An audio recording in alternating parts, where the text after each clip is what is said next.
بسم اللہ الرحمن الرحیم۔ ٹھیک آج سے 40 سال پہلے میں انفینٹری اسکول کوئٹہ میں آفیسرز ویپن جسے OW کہتے ہیں، اور جو دوسرے کورسز ہوتے ہیں بنیادی آفیسرز کے لیے، وہ وہاں سے میں نے کیے تھے الحمدللہ۔ اور آج میں اپنے ان تمام آفیسر سے بھی مخاطب ہوں جو حاضر سروس ہوں، یا میرے ساتھ کے تو تقریباً زیادہ تر ریٹائر ہو چکے ہیں، حتیٰ کہ جنرل عاصم منیر بھی کافی میرے سے جونیئر تھے۔ میں 70th PMA کورس کے ساتھ پاس آؤٹ ہوا تھا۔ دیکھیے، آج میں آپ کے سامنے کسی ادارے کی طرف سے ان کی نمائندگی کرتے ہوئے گفتگو نہیں کر رہا ہوں، بلکہ ایک ذمہ دار مسلمان کی حیثیت سے اور ایک قوم اور ملک کی خیر خواہی کی وجہ سے میں آپ تک یہ اللہ کی کتاب کا پیغام لانا چاہتا ہوں، یاد دہانی کرانا چاہتا ہوں، کیونکہ آپ کے سامنے ایک قوم کا معاملہ ہے، اس کے مستقبل کا معاملہ ہے۔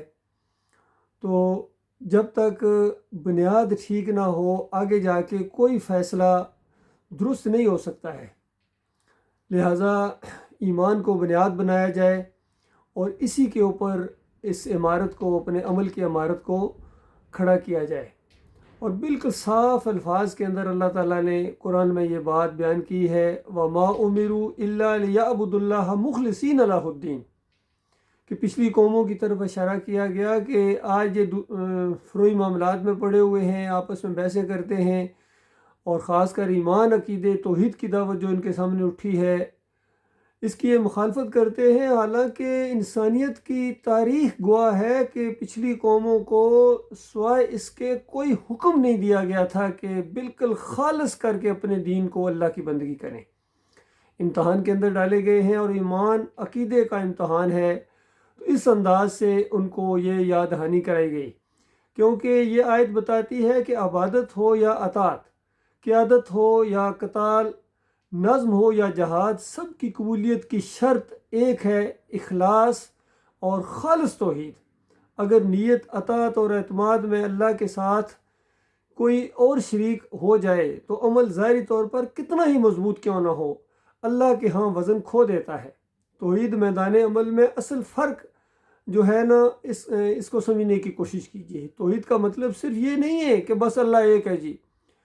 توحید کا مطلب یہ یقین ہے کہ حکم چلانے والا اللہ ہے، نفع اور نقصان کا مالک اللہ ہے، زندگی اور موت، عزت اور ذلت اللہ کے ہاتھ میں ہے۔ جو افسر یہ یقین رکھتا ہے وہ دباؤ میں نہیں ٹوٹتا، وہ مخلوق سے نہیں ڈرتا، وہ حق کے خلاف کوئی حکم ماننے کے لیے تیار نہیں ہوتا ہے۔ قرآن اعلان کرتا ہے، ان الحکم الا للہ، کہ حکم صرف اللہ کا ہے۔ اللہ کے حکم کے دائرے کے اندر جو احکامات دیے جاتے ہیں ان کو مانا جاتا ہے۔ سورہ یوسف کی یہ آیت آپ کے سامنے پڑھی ہے، جب جیل میں انہوں نے اپنے ساتھیوں سے کہا تھا کہ میرے جیل کے ساتھیوں، اللہ تعالیٰ کا حکم ہے کہ اس کے علاوہ کسی اور کی بندگی نہ کی جائے، اور یہ جو تم نے اور تمہاری قوم نے بنا لیے ہیں، یہ چند نام ہیں جن پر جھگڑے کرتے ہو۔ کسی کو داتا کہتے ہو، کسی کو دستگیر، کسی کو مشکل کشا، کسی کو حاجت روا، کوئی غریب نواز ہے۔ اور جب کوئی منع کرے کہ یہ ساری صفات تو اللہ کی ہیں، تو وہاں ٹینشن پیدا ہو جاتی ہے اور جھگڑا شروع ہو جاتا ہے۔ بالکل یہی معاملہ میرے ساتھ بھی پیش آیا تھا 7 پنجاب ریجمنٹ کے اندر، چونکہ یونٹ کے جو ہمارے کرنل نجم الحسن ملک صاحب تھے، وہ ایک خاص مکتبہ فکر سے تعلق رکھتے تھے، تو یونٹ کا نعرہ انہوں نے یہ بنا دیا، دم دم علی علی، نعرہ حیدری یا علی مدد۔ جب ان کو روکا گیا کہ یہ کیوں آپ نے یہ معاملہ کیا ہے، یہ تو قرآن کے پہلے صفحے کا انکار ہے، تو انہوں نے اس کو ذات کا ایک مسئلہ بنا لیا، اور اچھا خاصا یہ مسئلہ بن گیا۔ تو یہ نہیں ہونا چاہیے تھا، اور ایک افسر کو معلوم ہونا چاہیے، یہ تو پہلی ABC ہے ایمان عقیدے کی۔ اگر یہ بھی معلوم نہ ہو تو پھر بتائیے وہ کیا اللہ کے راستے میں کس طرح وہ لڑ سکتا ہے۔ تو یہ جو بت پرستی ہوتی ہے، اس نے ذرا شکل تبدیل کی ہے۔ تو یہ مورتی پرستی یہ آج ہمارے اندر یہ جو آ گئی ہے قبر پرستی کی شکل میں، شخصیت پرستی کی شکل میں، افسر پرستی کی شکل میں، سسٹم پرستی کی شکل میں، جمہوریت بذات خود ایک پورا نظام ایسا ہے جو کوئی اسلام کا نظام نہیں ہے. کسی نبی نے اس انداز سے آ کر نہ الیکشن لڑے ہیں اور نہ اس طرح کا ایک ماحول بنا ہے. یہ سارے معاملات ہیں. تو یہ جب اس طرح کے بھروسے اور اس طرح کی چیزیں آ جاتی ہیں تو پھر وہ دماغ کے اندر جو ہے وہ توحید باقی نہیں رہتی ہے، اور اس طرح غیر اللہ سے پھر وہ خوف ہوتا ہے جو صرف اللہ سے ہونا چاہیے. تو یہ جو عملی صورتیں ہیں شرک کی، اس سے بچنا چاہیے، کیونکہ اللہ تعالیٰ کا صاف اعلان ہے قرآن کے ان اللہ لا یغفر ان یشرک بہ ویغفر ما دون ذلک لمن یشاء. اسی شرک کی معافی نہیں ہے، اور اس کے علاوہ جو بشری کمزوریاں ہوتی ہیں، کوتاہیاں ہوتی ہیں، گناہ بھی ہو جاتے ہیں، تو وہ اللہ کے ہاں معافی مانگنے سے بھی اللہ تعالیٰ معاف کر دیتا ہے، اور بغیر معافی مانگے بھی اگر انسان کی موت آ جائے تو پھر بھی امید کی جا سکتی ہے کہ اللہ تعالیٰ جو ہے ان کو معاف کر دے گا اپنے فضل و کرم سے. تو یہ مسئلہ ہے. تو یہ ایمان اور ہلاکت کے درمیان جو ایک لکیر ہے وہ یہی مسئلہ ہے. تو سب سے پہلے عقیدے کا جہاد کیا جائے، دوسرے جہاد سے پہلے یا دوسرے ہتھیار اٹھانے سے پہلے یہ اپنے اندر جو ایک شیطان کا وار ہوا ہے بڑا شدید، اس کو بالکل درست کیا جائے. جب دل غیر اللہ کے سامنے جھکنے سے انکار کر دے، جب نفس مفاد اور خوف کو اللہ کے حکم کے تابع کیا جائے، یہی پہلا جہاد ہے. نبی صلی اللہ علیہ وسلم نے مکہ میں کوئی ایک دم تلوار نہیں اٹھا لی تھی، بلکہ 13 سال مکہ کے اندر جو ہے ایمان عقیدے کی دعوت دی جاتی رہی. دلوں کے اندر وہ جو بت تھے، مورتیاں تھیں، ان کو توڑا گیا، دلوں کو اللہ کے ساتھ جوڑا گیا. تو اس طرح جا کے وہ آگے جا کے پھر میدان بدر وہ سجا تھا، اور اللہ کی جو نصرت آئی تھی وہ اس وجہ سے آئی تھی. کم وسائل کے باوجود اللہ تعالیٰ نے مدد کی، فرشتوں کو نازل کیا، جس کا آج کل ذکر بھی کیا جاتا ہے. دونوں طرف سے کیا جاتا ہے. مزے کی بات یہ ہے ہماری اسٹیبلشمنٹ کی طرف سے بھی کیا جاتا ہے، اور دوسری طرف سے سیاسی پارٹیاں بھی وہی آیتیں پڑھتی ہیں. تو کنسیپٹ دونوں کا کلیئر نہیں ہے. پہلے وہ ماحول پیدا کرو، وہ جو مکہ کے اندر نبی صلی اللہ علیہ وآلہ وسلم نے 13 سال ماریں کھائی تھیں، صحابہ اکرام نے مارے، وہ ماحول جب تک نہیں پیدا ہوگا آگے جا کے وہ مدینہ ریاست کبھی بھی نہیں بنا سکتے ہو. یہ چیزیں ذہن میں رکھیے. اور قرآن کا یہ اصول ہے کہ مدد صرف اللہ کی طرف سے ہے. سورہ آل عمران وَمَن نَصْرُ إِلَّا مِنْ عِنْدِ اللَّهِ. اللہ کے علاوہ کسی طرف سے کوئی مدد نہیں آتی ہے. یاد رکھیے، یہ جو بتایا جاتا ہے پلوں کے اوپر یہ سبز چوہوں والے آ کے وہ بم پکڑتے ہیں اور یہ کرتے ہیں، یہ سارا جھوٹ ہے بالکل.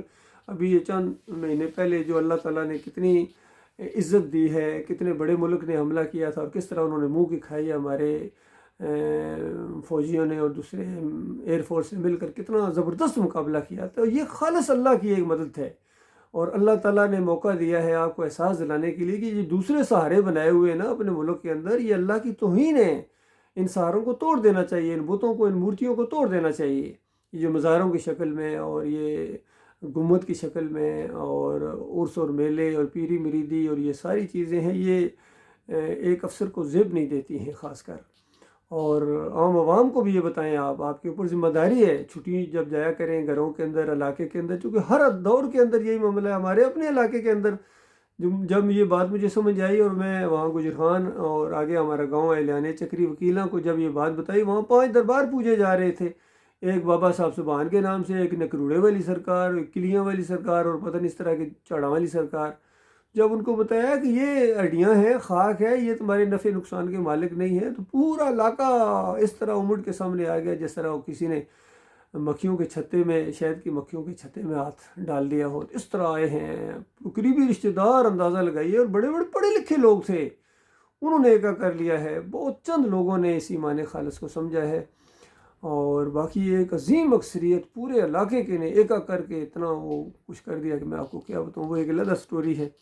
تو یہ معاملہ ہے کہ جب تک یہ عقائد درست نہیں ہوں گے، ان نظریاتی سرحدوں کی جب تک حفاظت نہیں کی جائے گی، تو اس کے بعد زمینی سرحدوں کی حفاظت کے باوجود وہ کامیابی آپ کو کبھی نہیں ملے گی. یاد رکھیے، کیونکہ آپ خود سوچیے، اگر ایمان عقیدہ ہی نہیں ہے اور مرنے کے بعد جنت بھی نہ ملے، تو بتائیے کیا فائدہ پھر اتنی محنت کرنے کا اور اتنی ڈیوٹیاں دینے کا اور اتنا سارا معاملہ کرنے کا.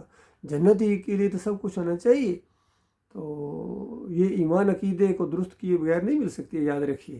یہ بالکل ایک مختصر سا پیغام تھا اپنے بھائیوں کے لیے۔ اللہ تعالیٰ غور و فکر کرنے کی توفیق عطا فرمائے، اور عام حالات کے اندر ہمیں کسی اس مسئلے کے اندر نہیں جانا چاہیے۔ بریلوی ہوں، دیوبندی ہوں، اہل حدیث ہوں، یہ سارے مسلک ہیں، اور یہ سارے دنیا کو ہمارے دین کے اوپر، یاد رکھیے ہمارے پاس اپنا ایک پلیٹ فارم موجود ہے، خاص کر آرمی افسر عالم دین ڈاکٹر مسعود الدین عثمانی رحمۃ اللہ علیہ کا آپ جتنا بھی لٹریچر آپ پڑھیں گے، خالص قرآن و حدیث کی بات ہے۔ وہ کسی مسلک سے تعلق نہیں رکھتے تھے، اور دین کے اوپر اجرت لینے کو بہت زیادہ انہوں نے رد کیا ہے، اور قرآن و حدیث سے ثابت کیا ہے کہ یہ صلاۃ پڑھانے کے پیسے لینا، امامت کے یا اذان کے پیسے لینا، مولوی صاحب یا پیر صاحب یا خطیب صاحب جو تنہائی لے رہے ہیں، یہ بالکل حرام ہے، ناجائز ہے۔ اسلام کے اندر اس کی کوئی گنجائش نہیں ہے۔ سارے مسلمان مل کر اللہ کی عبادت کریں، جو بہتر سمجھا جائے اس کو آگے کر لیا جائے، اور خاص کر جس علاقے کا جو افسر، جو پلٹون کمانڈر یا کمپنی کمانڈر یا یونٹ کمانڈر ہوتا ہے، جس موقع کے اوپر اس کا کام ہے نماز کی جو ہے وہ قیادت کرنا، اور اس کے بعد اللہ تعالیٰ نے آپ کو موقع دیا ہے، پوری دنیا کے اندر آپ کا ایک نام ہے، اس نام کو قائم اور دائم رکھا جائے، اور سارے اسلامی ممالک کو بھی اکٹھا کر کے اس کی قیادت کی جائے۔ یہ وقت آ گیا ہے، اب یہ بالکل آخری دور ہے۔ تو یہ ایمان عقیدے کے ساتھ ان معاملات کو لے کے آگے چلیں گے تو آپ کو راستہ بالکل نظر آئے گا۔ پھر آپ کو ان چھوٹے لوگوں سے یا مسلکی لوگوں سے یا ان قبر پرستوں سے، مزار پرستوں سے کوئی بحث کرنے کی ضرورت نہیں ہے۔ آپ اپنی دعوت کو لے کر آگے بڑھیں اللہ کے نام سے، اور اللہ تعالیٰ آپ کے راستے کھولے گا۔ اللہ تعالیٰ غور و فکر کرنے کی توفیق عطا فرمائے۔